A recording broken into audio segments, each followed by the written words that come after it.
어머님은 저희한테 짐이에요. 솔직히 아버님 병원비로 매달 돈 나가는 거 아깝다고요. 뭐라고? 아버님은 이미 가망이 없으시잖아요. 의사도 깨어날 가능성이 없다고 했고. 그런데 계속 병원에 두고 병원비만 나가게 하시면 우리는 어떻게 살라는 거예요? 너네가 언제 병원비 보태준 적이나 있니? 내가 너네한테 도와달라 한 적이라도 있어? 그 돈이 그 돈이죠. 어머님 주머니에서 병원비 나가는 게 저희 돈이나 마찬가지 아닌가요? 나중에 저희가 물려받을 돈이 점점 없어져 가는데 그 꼴을 저희가 가만히 보고 있으라고요? 어머니도 자식들한테 도움이 되는 길을 생각하셔야죠. 이런 배은망덕한 놈들. 니들 아버지가 너네들 집도 사주고 해달라는 거 다 해줬는데 아프고 병드니 이제 와서 병원비가 아깝다고. 너네가 그러고도 사람이냐? 너네같이 짐승만도 못한 자식들은 나한테 필요 없다. 이번 사연의 주인공은 서울 근교에 거주하는 윤말순 씨입니다. 말순 씨는 올해 칠순으로 평생을 남편과 함께 자식 뒷바라지에 바친 분이죠. 남편 이성호 씨는 정직한 공무원이었고 말순 씨도 틈틈이 음식 장사를 해가며 한 푼 두 푼 모아왔습니다.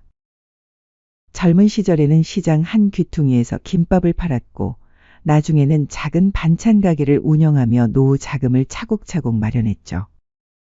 아들 이재욱은 그야말로 금지옥렵으로 키워졌습니다. 결혼할 때는 서울 근교 전세집 마련을 위해 집을 사주었고 아이 교육비는 물론이고 자동차 구입비, 생활비까지 아낌없이 지원했죠. 말순 씨와 남편은 정말 자식들을 위해서라면 뭐든지 해주려고 했습니다. 자식들은 우리보다 더 나은 삶을 살았으면 좋겠어. 그게 부부의 마음이었거든요. 그런데 몇 년 전 말순 씨의 삶이 완전히 뒤바뀐 사건이 일어났습니다. 남편 성호 씨가 갑자기 뇌출혈로 쓰러진 거였어요. 그날도 평상시와 다를 바 없는 아침이었습니다. 성호 씨는 아침 산책을 나가려고 현관에서 신발을 신고 있었는데 갑자기 하는 소리와 함께 그대로 쓰러졌죠. 구급대원을 부르고 응급실로 달려갔지만 의사는 고개를 저었습니다. 뇌출혈이 너무 심합니다. 생명은 건졌지만 의식을 회복하기는 어려울 것 같습니다. 그렇게 성호 씨는 식물인간이 되었고 병원에 입원한 지 벌써 2년째였습니다. 말순 씨는 하루도 빠짐없이 병실을 지켰습니다. 아침 일찍 집에서 나와 저녁 늦게까지 남편 곁에 앉아 있었죠. 가끔 간병인을 쓰기도 했지만 대부분의 시간은 직접 돌봤습니다. 처음 1년간은 매일매일 울었던 말순 씨였습니다. 여보, 오늘 날씨가 참 좋네요. 평범하게 당신과 산책하고 여행 다니던 때가 어찌나 그립던지. 요즘은 그때가 사무치게 그리워요. 그런 평범한 일상이 얼마나 고마운 거였나 깨닫게 되네요. 의식이 없는 남편에게도 말순 씨는 매일 이런저런 이야기를 들려줬습니다. 혹시라도 들리지 않을까 하는 마음이었죠. 반면 자식들의 모습은 어땠을까요? 아들 재욱이와 며느리 수민이는 처음 몇 달 동안은 자주 병원에 왔습니다. 하지만 시간이 지날수록 발걸음이 뜸해졌죠. 한 달에 한두 번 얼굴을 비추거나 아예 문자 하나로 안부를 때우는 일이 많아졌습니다. 어머니, 오늘은 못 갈 것 같아요. 아이가 아파서요. 아버지께 안부 전해주세요. 다음 주에 시간 되면 갈게요. 이런 문자가 전부였습니다. 말순 씨는 서운했지만 이해하려고 했어요.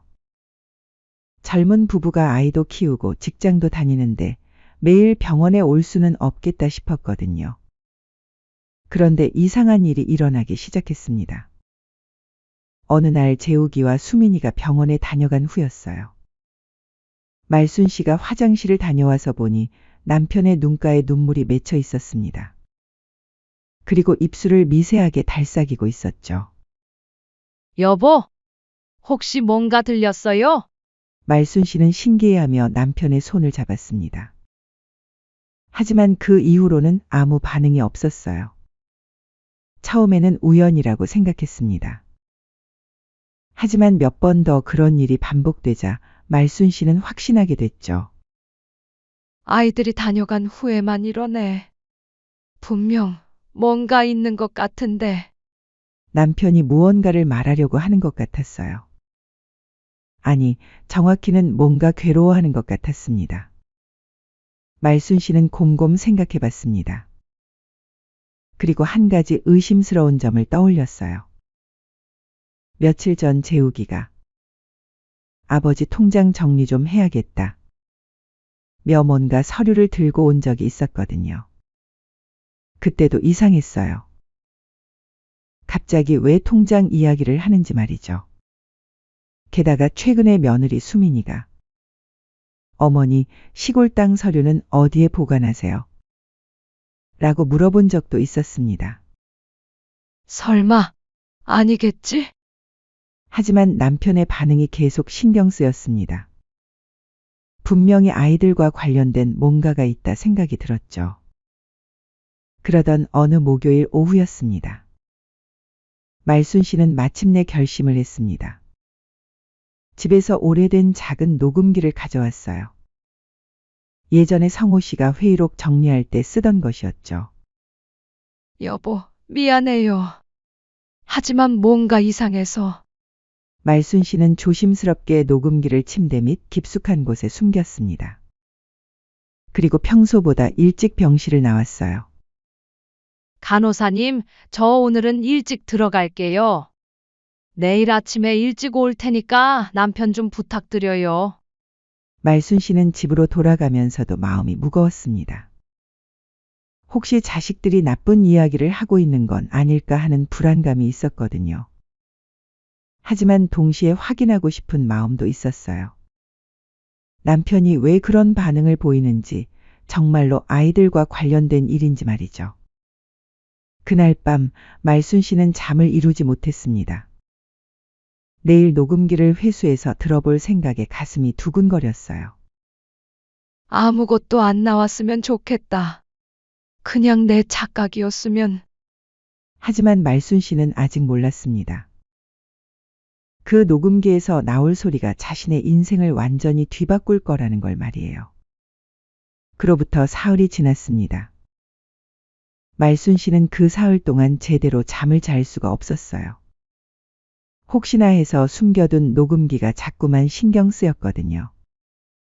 평소보다 일찍 병원에 가서는 남편 곁에 앉아 있으면서도 마음은 온통 침대 밑에 있는 그 작은 녹음기에 가 있었죠.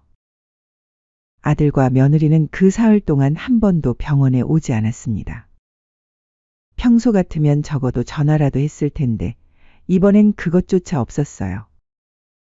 드디어 그 금요일 오후였습니다. 말순 씨는 평소처럼 남편의 손을 잡고 앉아 있다가 슬쩍 침대 밑을 확인했어요. 녹음기는 그대로 있었죠. 아무도 모르게 조용히 주머니에 넣었습니다. 여보, 잠깐 나갔다 올게요. 말순 씨는 병원 카페테리아로 향했습니다. 사람들이 많아서 시끄러웠지만 그래서 오히려 안전할 것 같았어요. 구석진 자리에 앉아서 떨리는 손으로 녹음기를 꺼냈습니다. 제발 아무것도 안 나왔으면 좋겠다. 재생 버튼을 누르자 처음에는 정적만 들렸습니다. 병실 특유의 기계음과 복도에서 들려오는 발소리만 희미하게 녹음되어 있었죠. 그러다가 약 30분 후쯤 문이 열리는 소리가 들렸습니다. 아버지, 안녕하세요. 아들 재욱이의 목소리였어요. 이어서 며느리 수민이의 목소리도 들렸죠. 아버님, 오늘도 안색이 별로네요. 처음 몇 분간은 별다른 내용이 없었습니다. 그냥 형식적인 안부 인사였죠. 말순 씨는 안도하기 시작했어요. 다행이다. 내가 괜한 의심을 했나 보네. 그런데 갑자기 아들의 목소리 톤이 바뀌었습니다. 엄마는 언제 오시나? 글쎄, 보통 6시쯤 오시니까 1시간은 있겠지. 그러더니 며느리가 낮은 목소리로 말했어요. 여보, 이제 진짜 결정해야 할 것 같아. 병원비 말이야. 한 달에 얼마나 나가는지 알아? 200만 원이 넘어. 1년이면 거의 3천만 원이잖아. 말순 씨는 가슴이 덜컥 내려앉았습니다. 아들이 한숨을 쉬며 말했어요. 그러게. 솔직히 병원비만 줄줄 새는데 그냥 빨리 편하게 가시면 좋겠어. 말순 씨의 손에서 녹음기가 떨어질 뻔했습니다. 자신의 귀를 의심했어요. 며느리가 그 말에 맞장구를 쳤습니다. 그러니까. 나중에 병원비로 다 쓰고 나면 우리 뭐 남아?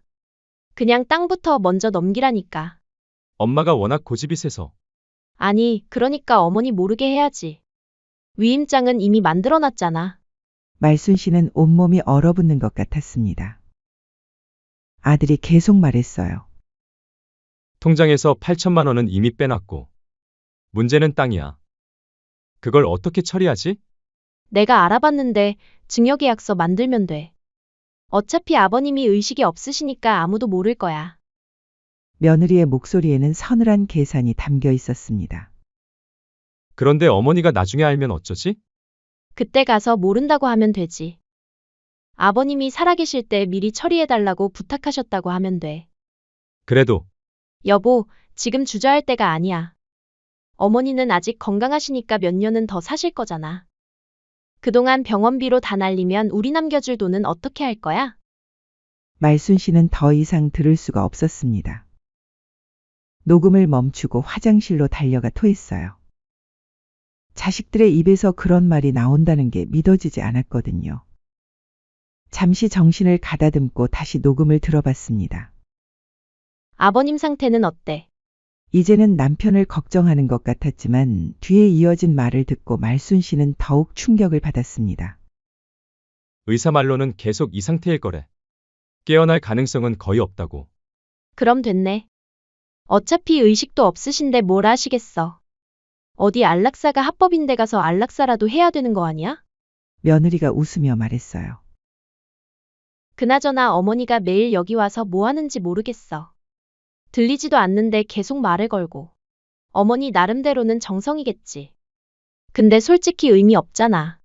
아버님도 이제 그만 포기하고 싶으실걸? 이렇게 기계에 의존해서 사는 게 무슨 의미가 있어? 말순 씨는 녹음기를 꽉 쥔 채 눈물을 흘렸습니다. 그동안 하루도 빠짐없이 남편을 돌본 자신을 비웃는 소리가 들렸거든요. 그런데 더 충격적인 건 뒤에 나온 이야기였습니다. 그런데 진짜로 땅을 우리 명의로 바꿔도 될까? 물론이지. 나중에 문제되면 아버님이 평소에 아들과 며느리를 예뻐하셔서 미리 증여했다고 하면 돼. 증여문서도 우리가 꾸며서 하면 어머니도 이해하실 거야.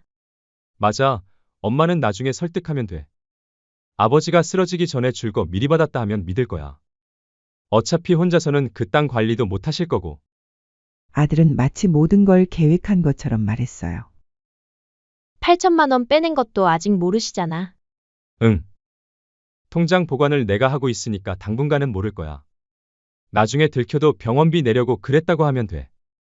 말순 씨는 그제서야 며칠 전 아들이 통장 정리를 해야겠다. 몇 통장을 가져간 이유를 알았습니다. 정리가 아니라 숨기려는 거였던 거죠. 녹음은 계속됐습니다. 그런데 어머니가 너무 오래 사시면 어쩌지? 며느리가 불안해하며 말했어요. 뭔 소리야? 우리 엄마 아직 70이야. 얼마나 더 살겠어. 그래도 요즘 노인들 쓸데없이 오래 살잖아. 그럼 그때 가서 생각하자. 요양원에 넣어도 되고. 일단 지금은 아버지 문제부터 해결하고. 아들의 목소리에는 냉정함이 가득했습니다. 병원에서도 계속 연명 치료할 거냐고 물어보던데. 응, 그거 다음에 어머니한테 슬슬 이야기해봐야겠어. 아버지도 이렇게 고생하시는 게 안 좋다고. 어머니가 동의할까? 동의 안 하면 우리가 결정하면 되지. 어차피 의료진과는 내가 주로 이야기하니까. 말순 씨는 분노가 치밀어 올랐습니다. 남편의 생사를 결정하는 문제까지 자기들 마음대로 하려고 했다니요. 녹음의 마지막 부분에서는 더욱 충격적인 이야기가 나왔습니다.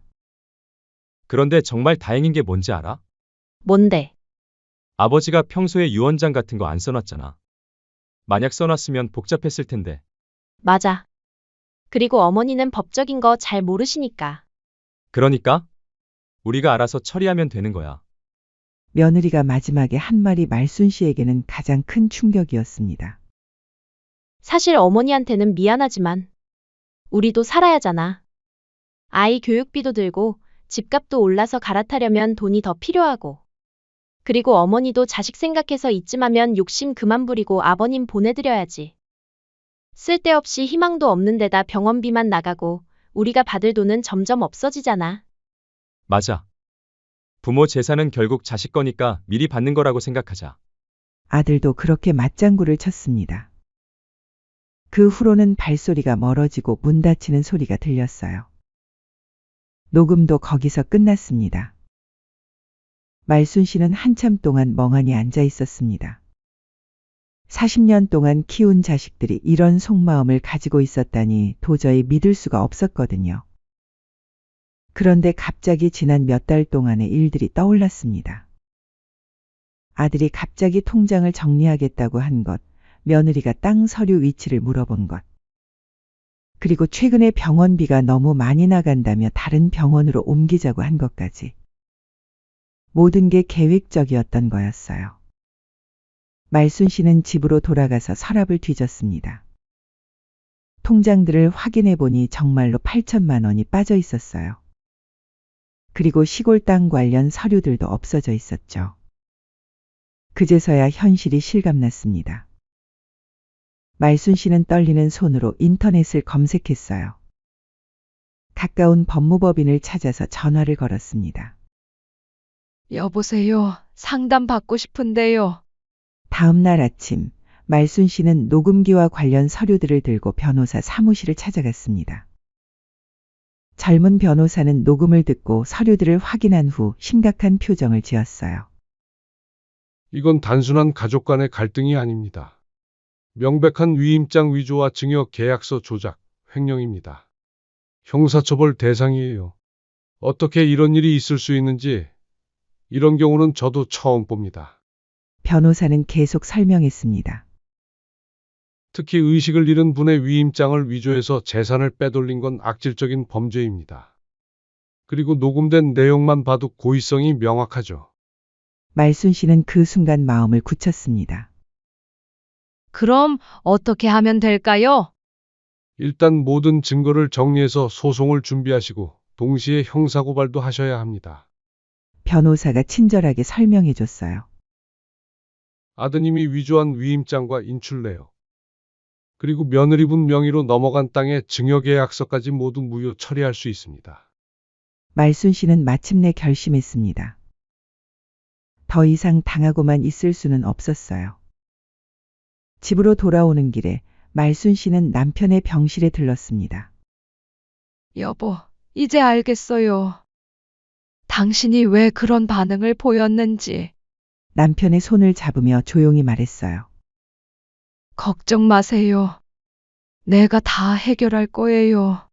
그 순간 남편의 손가락이 미세하게 움직이는 것 같았습니다. 말순 씨는 그것이 남편의 격려라고 생각했어요.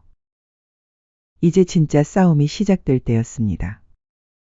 집으로 돌아온 말순 씨는 평소와 다름없이 행동했습니다. 아침 일찍 병원에 가서 남편을 돌보고 저녁에 집으로 돌아오는 일상을 반복했어요. 아들과 며느리에게는 아무런 기색도 내비치지 않았습니다. 하지만 속으로는 차근차근 준비하고 있었어요. 변호사와 다시 만나 구체적인 계획을 세웠습니다. 가장 큰 문제는 녹음 파일의 법적 효력이었어요. 솔직히 말씀드리면 몰래 녹음한 것은 증거 능력에 한계가 있습니다. 변호사가 조심스럽게 말했어요. 그럼 어떻게 하죠? 다른 방법을 생각해 봐야겠습니다. 남편분이 완전히 의식을 잃으신 건 아니라고 하셨죠? 네, 손가락 정도는 움직이실 수 있어요. 그리고 의사가 의식도 있다고 하더라고요. 변호사는 잠시 생각하더니 말했습니다. 그렇다면 남편분께서 직접 녹음하신 것으로 하면 어떨까요? 물론 실제로는 어머님이 하신 거지만 남편분의 의지로 녹음된 것이라고 주장하는 겁니다. 그게 가능한가요? 남편분은 몸을 못 움직이시는 거지 의식이 있으시고 손가락 움직임이 가능하시다면 충분히 설득력이 있습니다. 자신을 둘러싼 대화를 녹음하고 싶어 하셨을 수도 있는 거죠. 그리고 아마 이 모든 상황을 알게 되면 남편분도 동의해 주실 거고요. 말순 씨는 고개를 끄덕였습니다. 그것이 유일한 방법인 것 같았어요. 위임장 위조, 횡령, 증여계약서 조작. 모든 증거가 확실합니다. 말순 씨는 마지막으로 한 가지를 더 꺼냈습니다. 변호사님, 이것도 있어요. 그것은 남편이 몇 년 전에 손으로 직접 쓴 메모였습니다. 만약 내가 세상을 떠나면 모든 재산 관리는 아내에게 맡긴다. 변호사의 눈이 반짝였습니다. 이것은 결정적인 증거입니다. 남편분의 진짜 의사를 보여주는 거죠. 드디어 모든 준비가 끝났습니다. 그 다음 주 월요일 법원에 소송장이 접수되었습니다. 부당한 증여무효 소송과 위임장 위조로 인한 손해배상 소송이 동시에 제기된 거였어요. 화요일 오후 아들 재욱이에게 법원에서 연락이 왔습니다. 네? 소송이요? 무슨 소송 말씀이신지. 재욱이는 당황했지만 곧 상황을 파악했어요. 어머니가 뭔가 알아챈 것 같았거든요. 그날 저녁 재욱이와 수민이는 부랴부랴 말순 씨 집으로 찾아왔습니다. 엄마, 이게 대체 뭐예요? 재욱이가 소송장을 흔들며 말했어요. 뭐긴 뭐야. 니들이 한 짓을 되돌려 받는 거지. 말순 씨는 차분하게 대답했습니다. 그때 며느리 수민이가 나섰습니다. 나 참, 하다 시어머니한테 소송을 당하네요. 어머님 지금 우리한테 짐이 되고 계시는 거 아세요? 말순 씨는 귀를 의심했습니다. 뭐라고? 아버님은 이미 가망이 없으시잖아요. 의사도 깨어날 가능성이 없다고 했고. 그런데 계속 병원에 두고 병원비만 나가게 하시면 우리는 어떻게 살라는 거예요? 너네가 언제 병원비 보태준 적이나 있니? 너네한테 도와달라 한 적이라도 있어? 그 돈이 그 돈이죠. 어머님 주머니에서 병원비 나가는 게 저희 돈이나 마찬가지 아닌가요? 나중에 저희가 물려받을 돈이 점점 없어져 가는데 그 꼴을 저희가 가만히 보고 있으라고요? 우리도 아이 키우고 살아야 하는데 어머니도 자식들한테 도움이 되는 길을 생각하셔야죠. 말순 씨는 분노가 치밀어 올랐지만 참았습니다. 아들 재욱이도 거들었어요. 엄마, 아버지 이제 포기하세요. 계속 이렇게 있어봤자 의미 없어요. 그냥 편하게 보내드리는 게 아버지를 위한 거예요. 그리고 솔직히 말해서 병원비로 다 날리면 우리는 어떻게 할 거예요? 엄마도 나이 드시면 우리가 모셔야 하는데 지금 다 써버리면 나중에는 정말 어려워져요. 말순 씨는 더 이상 참을 수 없었습니다. 니들 지금 뭔 소리를 하는 거냐? 엄마, 우리 말이 틀렸어요? 현실적으로 생각해보세요. 현실적으로? 말순 씨가 냉소를 띠며 말했어요. 그래, 현실적으로 생각해보자. 니들이 위임장 위조해서 8천만 원 빼간 거 그것도 현실이고 시골 땅을 수민이 명의로 넘긴 것도 현실이야. 재욱이와 수민이의 얼굴이 하얗게 질렸습니다. 엄마, 그건 그건 뭐? 아버지 병원비 내려고 그랬다고? 그럼 왜 내 허락도 안 받고 몰래 했어? 말순 씨의 목소리가 점점 높아졌어요. 그리고 니들이 병실에서 한 말들 다 들었다. 뭔 말씀이세요? 수민이가 당황하며 물었어요. 아버지가 빨리 죽었으면 좋겠다고 병원비 아깝다고. 어차피 들리지도 않는데 내가 왜 매일 와서 말을 거냐고. 그런 말들 말이야. 재욱이와 수민이는 서로를 바라봤습니다. 어떻게 알았는지 이해할 수 없었어요. 엄마, 그건 오해예요. 우리가 그런 뜻으로 한 말이 아니라. 오해? 말순 씨가 비웃었어요. 녹음까지 다 되어 있는데 무슨 오해야? 녹음이요? 그래, 너희 아버지가 직접 녹음한 거야. 의식이 있으셔서 니들 하는 말을 다 들으시고 녹음기를 작동시키신 거지. 이것은 변호사와 짠 거짓말이었지만 말순 씨는 당당하게 말했어요. 그럴 리가 없어요. 아버지는 의식이 없으시잖아요. 며느리 수민이가 반박했어요. 의식이 없다고? 그럼 니들이 올 때마다 왜 눈물을 흘리시고 입술을 떨리셨을까? 의사 선생님이 그러시더라. 의식은 있지만 몸은 못 움직이는 상태라고. 말순 씨가 차갑게 말했어요. 아버지는 다 들으셨어. 니들이 자기를 어떻게 생각하는지, 내가 얼마나 바보 취급당하고 있는지 말이야. 재욱이가 무릎을 꿇었습니다. 엄마, 잘못했어요. 우리가 정말 잘못했어요. 그러니까 소송은 취하해 주세요. 이제 와서 잘못했다고? 말순 씨가 아들을 내려다봤어요. 네가 태어나서 지금까지 내가 너한테 얼마나 많은 걸 해줬는지 생각해봐라. 집도 사주고 차도 사주고 생활비도 대주고. 그런데 고작 이런 식으로 보답하는 거야? 엄마, 그리고 수민아, 말순 씨가 며느리를 바라봤어요. 내가 네한테 짐이라고? 자식한테 도움이 되는 길을 생각하라고? 수민이는 아무 말도 할 수 없었습니다. 좋아. 그럼 이제부터는 정말로 남이야. 니들한테 도움이 안 되게 살겠어. 말순 씨가 단호하게 말했어요. 엄마, 제발. 나가. 다시는 내 앞에 나타나지 마. 재욱이와 수민이는 할 수 없이 집을 나갔습니다. 그 다음 날 말순 씨는 변호사와 함께 추가 증거들을 정리했어요. 남편의 자필 메모, 통장 거래 내역, 위조된 위임장과 증여계약서까지 모든 것이 준비되었습니다. 이제 재판만 남았네요. 변호사가 말했어요. 승소 가능성은 어떤가요? 거의 100%입니다. 증거가 너무 명확해요. 말순 씨는 마침내 안도의 한숨을 쉬었습니다. 이제 정말로 끝이 보이기 시작했어요. 그날 밤 말순 씨는 남편의 병실을 찾았습니다. 여보, 이제 거의 다 끝났어요. 니들 자식들이 한 짓 다 되돌려 받을 거예요. 남편의 손을 잡으며 조용히 말했어요. 걱정 마세요. 내가 다 해결할 테니까. 그 순간 남편의 손가락이 미세하게 움직였습니다. 말순 씨는 그것이 남편의 격려라고 생각했어요. 이제 진짜 마지막 싸움만 남았습니다. 재판은 예상보다 빨리 끝났습니다. 증거가 너무 명확했거든요. 위조된 위임장, 남편이 직접 녹음한 음성 파일, 그리고 남편의 자필 메모까지. 재욱이와 수민이는 변명할 여지가 없었어요. 판사는 단호하게 판결했습니다. 피고 오수민 명의로 넘어간 토지의 증여계약은 무효. 피고 이재욱이 인출한 8천만 원은 전액 반환. 위자료 1천만 원 추가 지급. 그리고 이 사건을 검찰에 송치하여 형사처벌을 받도록 한다. 재욱이는 법정에서 무릎을 꿇고 애원했지만 말순 씨는 돌아보지도 않았습니다. 이제 끝났다. 너희는 이제 내 자식이 아니야.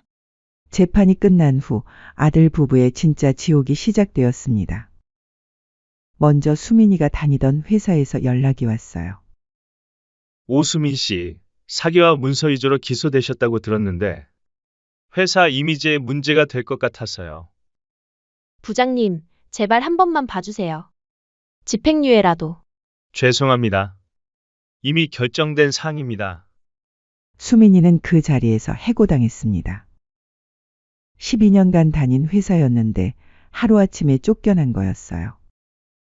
재욱이도 마찬가지였습니다. 공무원이었던 그는 전과자가 되면서 당연히 파면되었죠. 두 사람 모두 직장을 잃으면서 가게는 즉시 파탄났습니다.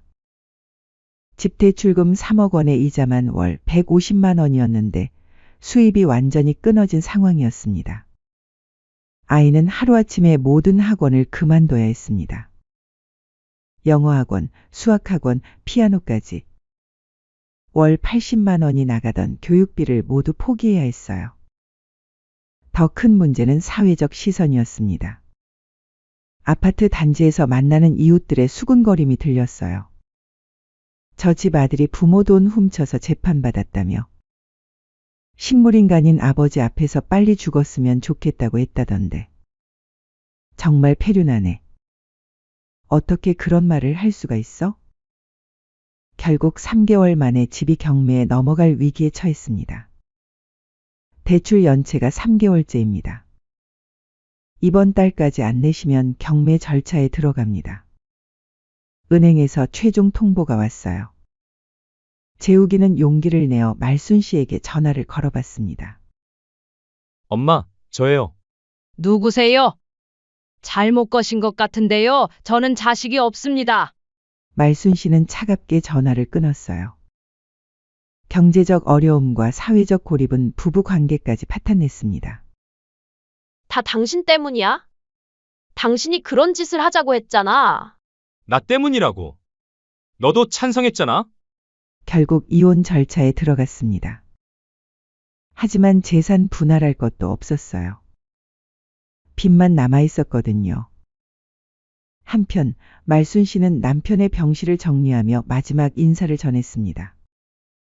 여보, 나 이제 다 정리했어요. 당신 이름으로 남겨놓은 그 땅 다시 찾아왔어요. 남편의 손을 잡으며 조용히 말했어요. 이제 편히 쉬세요. 더 이상 걱정하지 마세요. 말순 씨는 병원비를 자신의 명의 계좌로 되찾고 남편을 더 좋은 병원으로 옮겼습니다. 이제 돈 걱정 없이 최고의 치료를 받을 수 있게 된 거였어요. 그리고 조용히 서울을 떠나 남편과 함께 다니던 시골의 작은 집으로 이주했습니다.